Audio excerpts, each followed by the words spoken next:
투표는 우리 대한민국 주권자들의 주권을 행사하는 가장 확실한 수단입니다.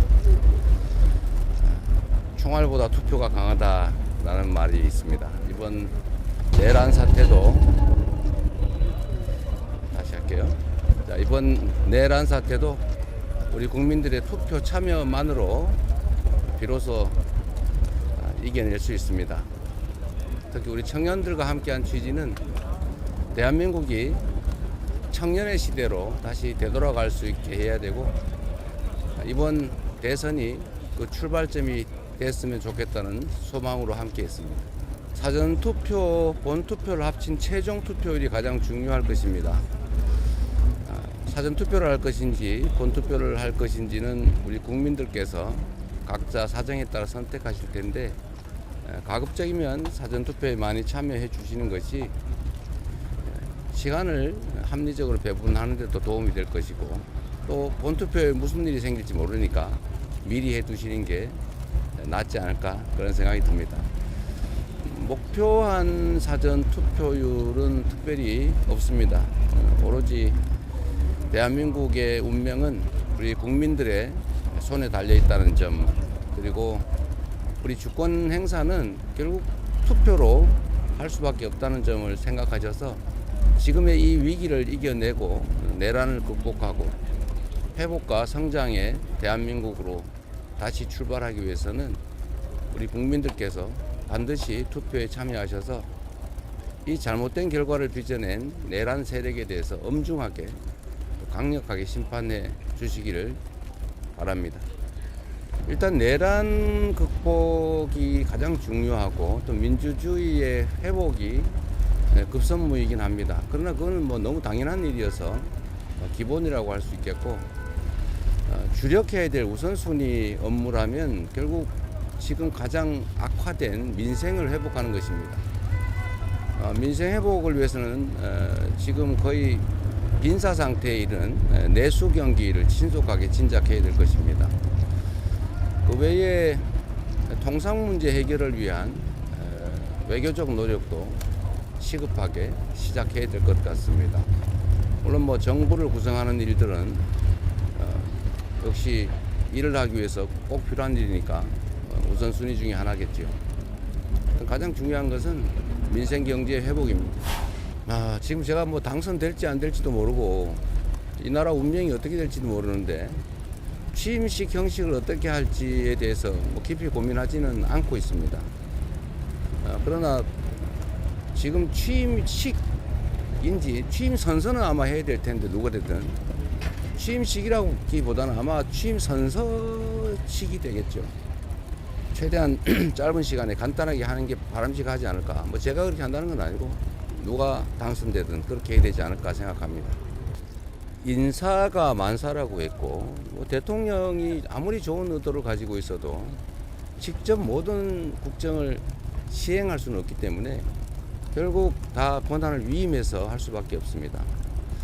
권한을 위임받아 대신 권한을 행사할 사람, 즉 이제 정부 주요 예를 들면 내각의 구성원이나 대통령실의 수석 보좌관을 포함한 일선 공무원들은 유능한 사람, 물론 충직함을 전제로 유능한 사람들을 뽑아야죠. 저는 5년이라고 하는 짧은 국정 운영 기회를 부여받는다면 최대한 성과를 내서 국민으로부터 평가를 받아야죠. 그리고 그게 의무 아니겠습니까? 가까운 사람 써서 뭐 하겠어요? 제가 가까운 사람 챙길 거면 사업을 하지 정치를 했겠습니까? 당연히 유능한 사람, 충직한 사람, 물론 똑같은 역량을 가진 훌륭한 인재라면 가까운 사람을 쓰는 게 좋겠지요. 그건 가장 마지막 기준이다, 이렇게 말씀을 드립니다. 국제회의에 참석할지 문제는 지금 얽힌 게 너무 많습니다. 에이펙도 준비가 매우 부실한 상태인데 그것도 수습해야 될 것 같고, 또 각종 국제회의가 열리고 있는데 시간이 너무 없어서 이 중에서 가장 필요성이 높은 것, 중요한 그런 국제 행사로 아마 제안해야 될 것 같고, 구체적으로 어떤 행사에 참여할지는 아직 뭐 초청도 G7 같은 경우 되지도 않은 것 같은데, 그게 된다면 그 전제 위에서 우리가 지금 판단할 건 아니고 정부 주요 부처의 책임자들과 상의를 좀 하도록 하겠습니다.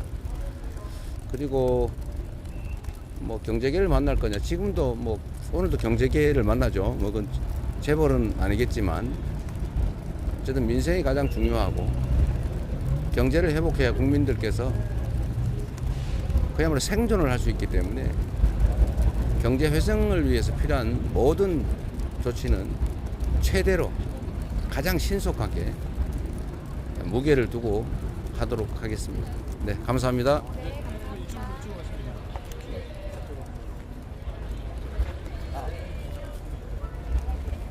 그리고 언론인 여러분, 언론사 여러분, 각별히 부탁 하나 드리겠습니다. 대통령 선거, 뭐 다른 선거도 마찬가지죠. 이거는 국가의 운명을 결정하는, 국민들이 주권을 행사하는 신성한 민주공화정이 실천되는 장입니다. 객관적인 정보, 정말로 정론이 필요한 그런 상황입니다. 제가 어디서 보니까 51% 지지율하고 41% 지지율 그래프가 똑같던데, 그런 식으로 조작을 해서 아 이거 비슷하구나 이런 인상을 주려고 그렇게 왜곡을 하면 되겠습니까? 그리고 없는 사실에 대해서 누가 주장한다고 마구 쓰거나, 언론이 진실을 규명을 해서 진실을 보도하려고 노력을 해야지, 허위를 유포하기 위해서 허위 조작에 공조해서는 안 되는 게 당연한 것 아닐까요?